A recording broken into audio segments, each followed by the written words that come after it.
प्रिय बच्चों, आज की क्लास में आप सभी का स्वागत है।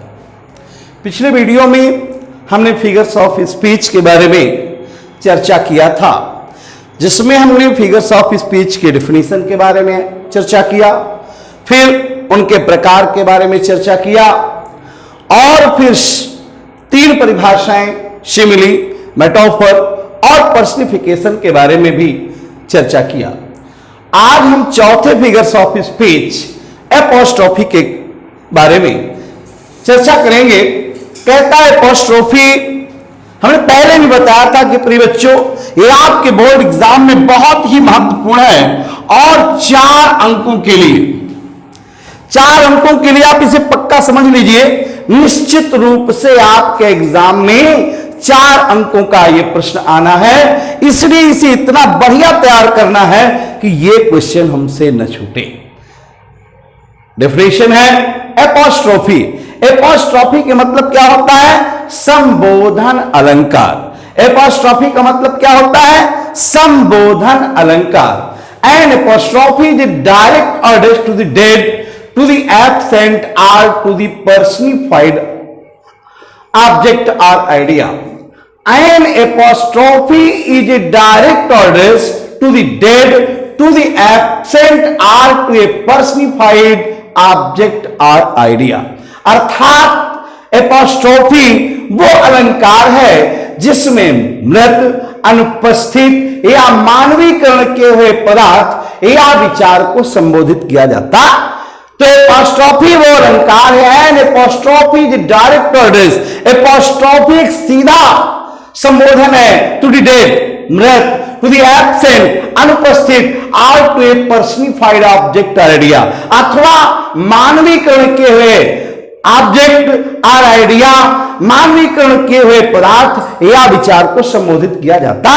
तो इसका तात्पर्य बच्चों यह है कि संबोधन अलंकार वो अलंकार है जिसमें मृत जो मृत है अथवा अनुपस्थित है अथवा मानवीकरण किए हुए पदार्थ को सीधे संबोधित किया जाता। जैसे ओ डेथ, ए मृत्यु, कम सून, शीघ्र आ जाओ। यहां पर मृत्यु को संबोधित किया गया है। ओ डेथ, ए मृत्यु, कम सून, शीघ्र आ जाओ। दूसरे वाले उदाहरण में ओ ग्रेव, ए कब्र, वेयर इज दाई विक्ट्री, तेरी विजय कहां है? ओ जूलियस सीजर, ब्रूटस ने कहा था, ओ जूलियस सीजर, ए जूलियस सीजर, दाउ आर्ट माइटिएट, तू अब भी इतना शक्तिशाली है। तो इस प्रकार से प्रिय बच्चों, एपोस्ट्रोफी वो अलंकार है जिसमें मृत, अनुपस्थित या मानवीकरण किए हुए पदार्थ या विचार को संबोधित किया जाता। An apostrophe is a direct orders to the dead, to the absent or to a personified object or idea. तो इस प्रकार से आपने देखा कि संबोधन अलंकार वो अलंकार है जिसमें मृत, अनुपस्थित या मानवीकरण किए हुए पदार्थ या विचार को संबोधित किया जाता। अगला फिगर्स ऑफ स्पीच है ऑक्सीमोरन। ऑक्सीमोरन का मतलब होता है विरोधाभास। तो इसका तात्पर्य क्या होता है? विरोधाभास अलंकार। इसकी डेफिनेशन है in this figure of speech, इस अलंकार में टू अपोजिट क्वालिटीज, 2 विरोधी गुण। कैसे? 2 विरोधी गुण आर एडेड, रखे जाते हैं टू द सेम थिंग, एक ही वस्तु में। इस अलंकार में एक ही वस्तु में 2 विरोधी गुणों को दिखाया जाता। जैसे ही इज रेगुलरली इरेगुलर, ही माने वह, इज माने है, रेगुलरली नियमित रूप से इरेगुलर, अनियमित, तो नियमित रूप से अनियमित है। And having nothing, he hath all. पर बच्चों, ये कैरेक्टर ऑफ हैप्पी लाइफ की लास्ट लाइन है जिसमें कहा गया एंड हैविंग, ओटेन ने कहा था एंड हैविंग नथिंग, और कुछ भी न रखते हुए ही हैथ ऑल, वो सब कुछ रखता है। अर्थात एक तरफ कुछ भी नहीं रख रहा है और एक तरफ सब कुछ रख रहा है। अर्थात एक ही लाइन में 2 परस्पर विरोधी गुणों को दिखाया गया। लाइफ इज बिटर स्वीट, जीवन इज है बिटर, कड़वा है, स्वीट मीठा है। अर्थात जीवन कड़वा और मीठा, एक ही लाइन में 2 विरोधी गुणों को, कड़वा भी है और मीठा भी है। आता है यहां पर कौन सा अलंकार हुआ? ऑक्सीमोरन हुआ, it is an open secret, ये खुला हुआ रहस्य है। एक तरफ तो खुला हुआ है, दूसरी तरफ रहस्य भी है। तो यहां पर भी क्या हुआ, oxymoron, she is feeling sweet pain, वो मीठा दर्द एहसास कर रही है, अर्थात एक तरफ दर्द भी है, दूसरी तरफ मीठा भी है। अतः यहां पर प्रिय बच्चों कौन सा अलंकार हुआ, ऑक्सीमोरन हुआ।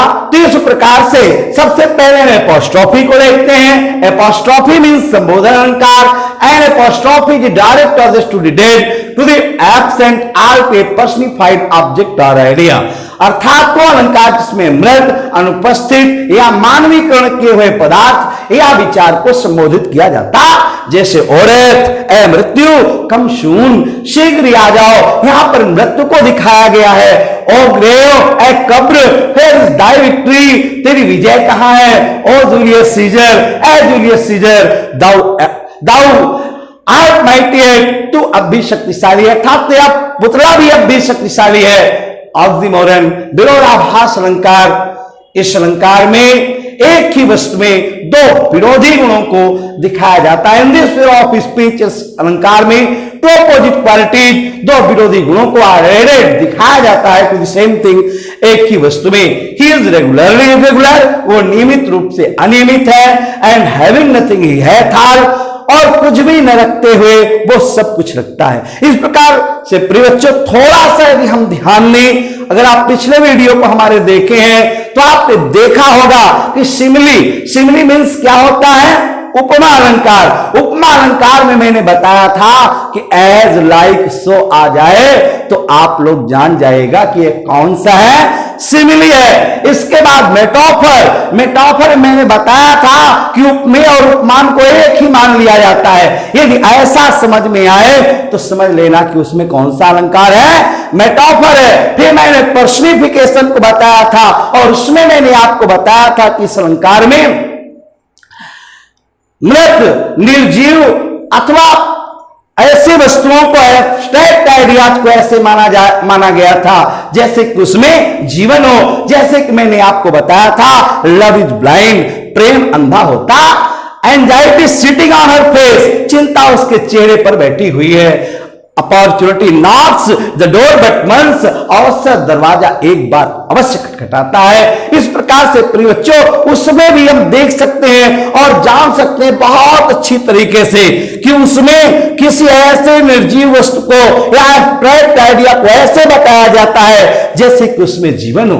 नेक्स्ट एपोस्ट्रोफी में तो बहुत इजी है, अगर हम थोड़ा सा ध्यान दें तो इसमें कहीं ना कहीं विषय बोधक का चिन्ह लगा होता है या कामा का लगा होता है, या पूर्ण रूप से जानकारी जानी जाती है कि इसमें मृत, अनुपस्थित या मानवीकरण किए हुए पदार्थ या विचार को संबोधित किया जा रहा है। और ऑक्सीमोरन में तो बिल्कुल स्पष्ट ही है, यदि आप थोड़ा सा भी ध्यान देंगे तो इसमें एक ही वाक्य में दो विरोधी लक्षण पाए जाते हैं, जैसे रेगुलर भी है और इरेगुलर भी है। कुछ भी नहीं रख रहा, सब कुछ रख रहा है, कड़वा भी है जीवन, मीठा भी है जीवन, ओपन भी है, सीक्रेट भी है, स्वीट भी है, पेन भी है। तो इस प्रकार से प्रिय बच्चों अब हम नेक्स्ट फिगर्स ऑफ स्पीच के बारे में जाए।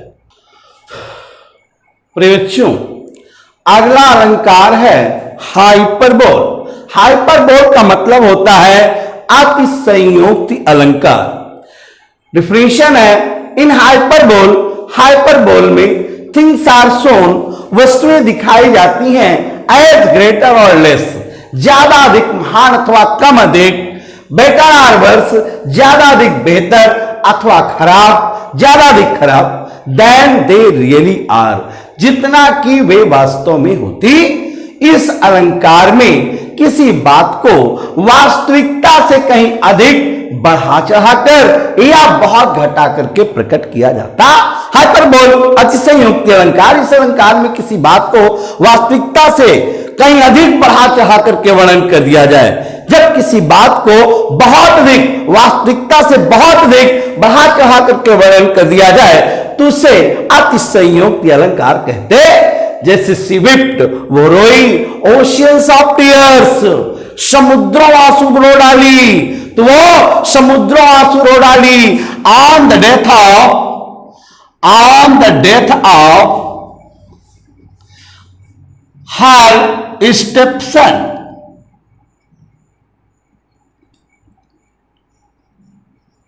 वो अपने सौतेले पुत्र की मृत्यु पर समुद्र बहा डाली। क्या समुद्र आंसू बहाया जा सकता है? रोने से आंसू का समुद्र नहीं बह सकता है।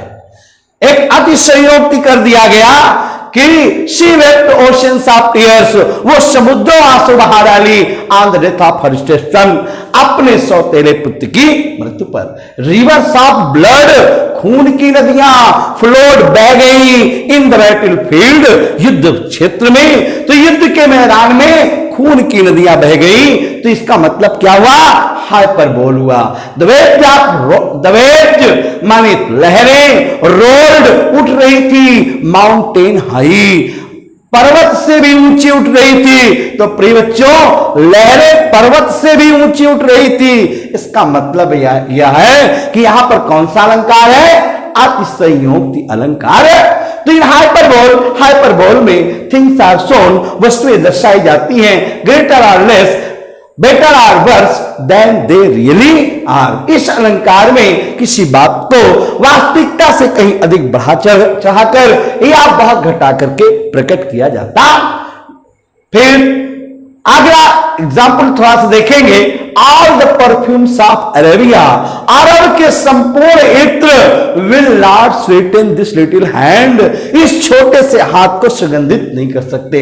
अरब का इत्र तो आप समझ रहे होंगे कितना अधिक खुशबूदार होता है कि यदि इसको एक भी बूंद यदि इसकी प्रांगण में रख दिया जाए तो सारा प्रांगण महक जाता है। लेकिन मैकबेथ में शेक्सपियर ने कहा है कि मैकबेथ कहता है कि all the perfumes of Arabia, यदि अरब के संपूर्ण इत्र भी ला दिए जाएं तो भी इस छोटे से हाथ को सुगंधित नहीं कर सकते, क्योंकि इन हाथों ने उस व्यक्ति का कत्ल किया है जिसने उसको कभी पाला पोसा था, जिसने उसे कभी खिलाया था। बेलिंदा स्माइल्ड, बेलिंदा मुस्कुराया एंड द वर्ल्ड वाज गे, और पूरा संसार आनंदित हो गया। तो इस प्रकार से प्रिय बच्चों, इन पंक्तियों में भी कौन सा अलंकार हुआ? हाइपरबोल हुआ, अतिशयोक्ति अलंकार। लास्ट है ऑनोमैटोपोइया, ध्वनि सूचक अलंकार। In this figure of speech, इस अलंकार में साउंड सजेस्ट, आवाज बताते हैं द सेंस और मीनिंग, उसके भाव अथवा अर्थ को। तो इस अलंकार में शब्द की आवाज से अर्थ का बोध होता। प्रियों, अलग अलग पक्षियों, अलग अलग पशुओं की आवाज से अर्थ का बोध होता है। जैसे बी हम, मधुमक्खियां भिन भिनाती हैं, द कैट्स व्यू, बिल्ली म्याऊ म्याऊ करती है, the snakes are hissing in the bush, सांप झाड़ी में फुसकार रहे। तो इस प्रकार से प्रियों, हमने आज 7 अलंकारों का परिचय लिया। सबसे पहले हमने शिमली देखा, फिर मेटाफर देखा, फिर पर्सनिफिकेशन देखा, फिर इसके बाद हमने ऑक्सीमोरन देखा, फिर एपोस्ट्रोफी देखा, फिर हाइपरबोल देखा, और फिर ऑनोमैटोपोइया देखा। प्रियों, पहले से बता रहा हूं कि इंटरमीडिएट की परीक्षा में 4 अंक पास होने के लिए बहुत बड़ी चीज है। पास होने के लिए 4 अंक यदि आपको प्राप्त करने हैं तो आप अवश्य ही इस वीडियो को अंतिम तक देखे बिना किसी स्किप किए हुए इस वीडियो को देखें, अपने मित्रों को शेयर करें। अगर मेरा ये वीडियो आपको पसंद आ रहा है तो इसको लाइक अवश्य दें। नेक्स्ट, यदि आप इसी प्रकार के वीडियो हमसे प्राप्त करना चाहते हैं तो हमारे चैनल को सब्सक्राइब करें, लाइक करें और अपने मित्रों में शेयर करें।